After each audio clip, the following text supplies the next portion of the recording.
inspired by a true story.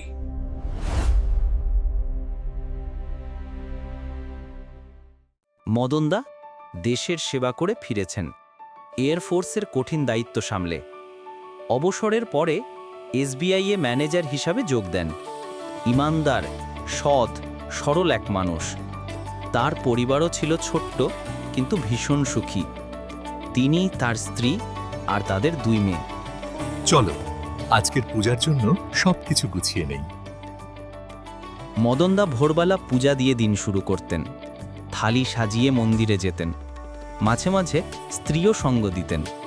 2 মেয়ের ভবিষ্যৎ, পড়াশোনা, সুখ সবই তার চোখের সামনে স্বপ্নের মতো ভাসত। কিন্তু একদিন চলো একবার মন্দির হয়ে আসি। হ্যাঁ চলো।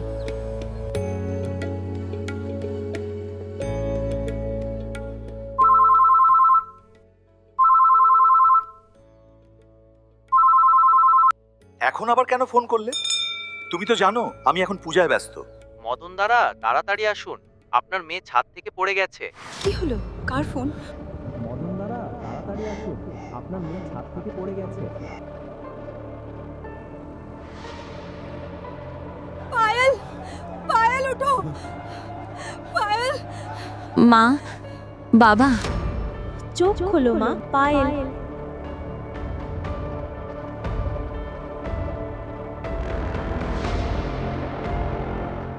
আপনার মেয়ের অনেক রক্ত গেছে, প্লিজ তাড়াতাড়ি ব্লাড ব্যাংক থেকে রক্ত আনুন, দেরি হলে বিপদ।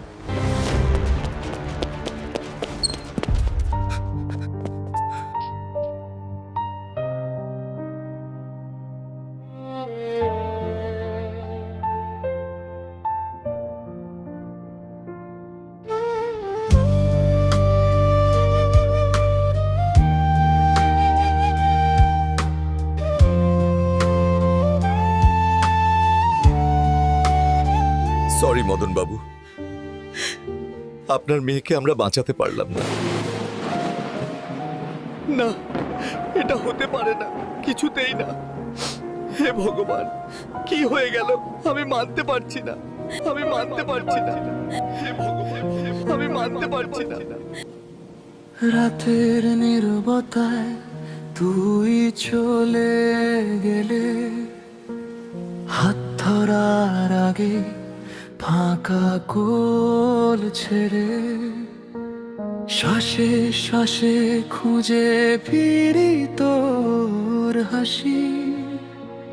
কিভাবে বলবো মা কাঁদছে কি না বুঝে, দূরত্বের গহীনে হারায় আমার মন। তুই নেই আর তবুও মনে হয় সাথী। চোখের জলে ভেসে যায় সব স্বপ্ন, তোর ছবি কাছে কিন্তু তুই দূরে চুপচাপ। তুই জেনে হৃদয় ভেঙে যায়, তোর নাম বলি রাত ভেঙে যায়। হয়তো একদিন ফিরবি, স্বপ্নে দেখা দেবে, কিন্তু আজ বাবা কেবল শুধু কাঁদে। ও ঈশ্বর, কেন এই ব্যথা দিলে? কেন শিশুর হাসি হঠাৎ নিলে? আমার হাত ছেড়ে তুই চলে গেলে, কেন আমার দুঃখের সীমা লেগে গেল? রাতের চাঁদ আজ চেনা, তোর চোখের আলো যেন হারায়। বৃষ্টি পড়ে মনে পড়ে সেই দিন, যখন তুই হাত ছাড়লে চুপচাপ চলে গেলি। ঈশ্বর, বোঝা কেন এই পৃথিবী এভাবে ভেঙে যায়। ভালোবাসা আছে কিন্তু তুই নেই, কেবল শব্দগুলো বয়ে যায় নিঃশব্দে। স্মৃতির ছায়া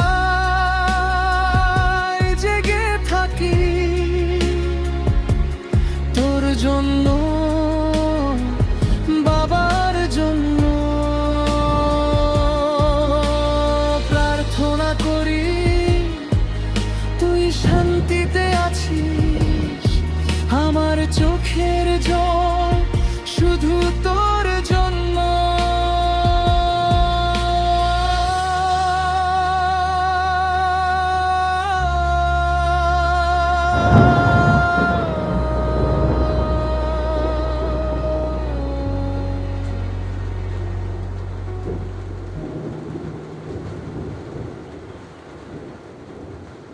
আপনার হেপাটাইটিস হয়েছে। আমার শরীর খুব খারাপ থাকে, সবসময় খুব ক্লান্ত লাগে। এই ওষুধগুলো খান, তারপর দেখে নেব। মদনদার স্ত্রী এখনও মেয়েকে হারানোর শোক ভুলতে পারেননি। দিন রাত তার ভিতর ভাঙছিল, শারীরিকভাবেও দুর্বল হয়ে পড়লেন। চেকআপে ডাক্তার জানালেন হেপাটাইটিস। এই খবর শুনে মদনদা এবং স্ত্রী দুজনেই ভেঙে পড়লেন। স্ত্রীর মনে সেই পুরনো ক্ষত আজও জেগে থাকত। দুঃখ ভুলতে তিনি প্রায়ই টিভি খুলে রাখতেন, গুরুদের উপদেশ শুনতেন। এভাবেই একদিন টিভিতে দেখা গেল সন্ত রামপালজি মহারাজের সত্য সাধনার সৎসঙ্গ। কথাগুলো তার হৃদয় ছুঁয়ে গেল। প্রথমবার মনের অন্ধকারে একটু আলো দেখলেন। তিনি মদনদাকে বললেন, আমি নাম দীক্ষা নিতে চাই। মদনদা বিশ্বাস হারিয়েছিলেন, তবু স্ত্রীকে থামালেন না। স্ত্রী নাম দীক্ষা নিলেন, দৈনিক সাধনা শুরু করলেন। আশীর্বাদে রোগ কমতে লাগল, মনও শান্ত হচ্ছিল। কিন্তু মদনদা এখনও বিশ্বাস করতে পারছিলেন না যে এত বড় পরিবর্তন কি সত্যি সম্ভব। ঠিক তখনই হঠাৎ এক অভাবনীয় ঘটনা ঘটল। ये चिट्ठी लीजिए।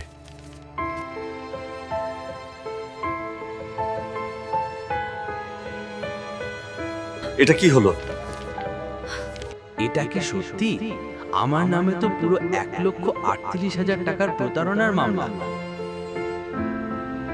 ওরা বলছে আমার নামে 1,38,000 টাকার ঘোটালার মামলা হয়েছে। আপনি চিন্তা করবেন না, গুরুজি সান্ত্রাম পালজি মহারাজ সব ঠিক করে দেবেন। শুধু ওনার ওপর ভরসা রাখুন।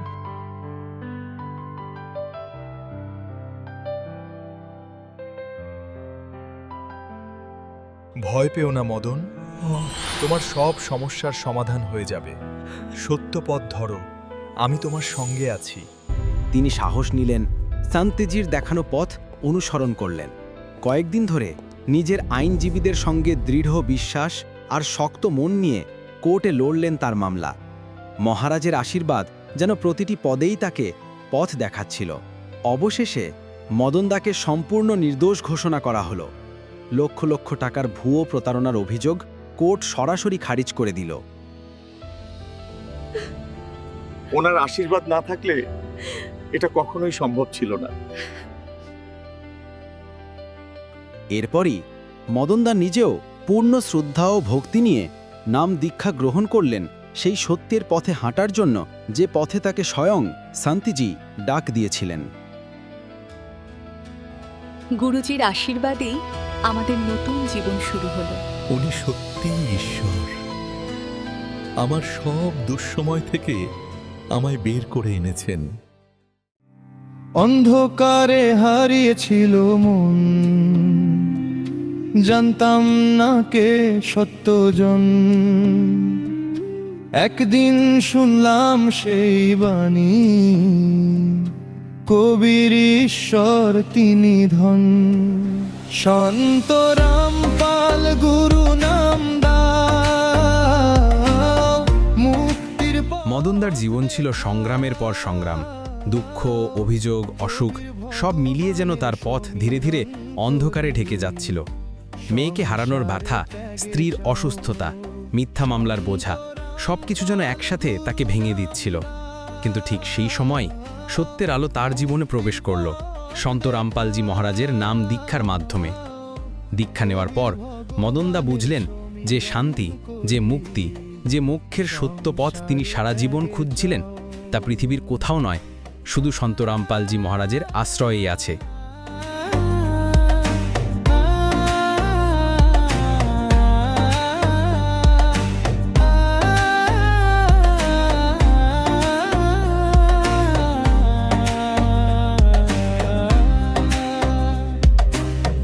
ভক্তি মানে নয় মূর্তি পূজা, নয় কোনো রীতি আচার।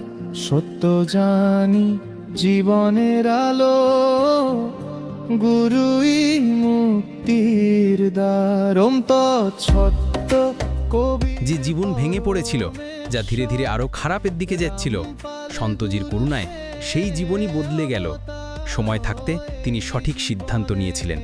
মহারাজের স্মরণ নিয়ে নিজের জীবনের উদ্দেশ্য খুঁজে পেলেন সত্যিকারের শান্তি, যা তাকে ভিতর থেকে নতুন করে গড়ে তুলল। মদনদার মতো সত্যের এই পথ আজও অসংখ্য ভক্তের জীবন বদলে দিচ্ছে, করুণায়, জ্ঞান উপদেশে আর অনন্ত শান্তির আশ্বাসে। সন্ত রামপাল গুরু নাম দাও, মুক্তির পথ দেখাও। কবির ভগবানের সমীরণ করি, সংসার ত্যাগে চাও। সন্ত রামপাল গুরু নাম দাও, মুক্তির পথ দেখাও। কবির ভগবানের সমীরণ করি, সংসার ত্যাগে চাও। সত্যের আলো জালো মনে, গুরুই আমার পরম জনে।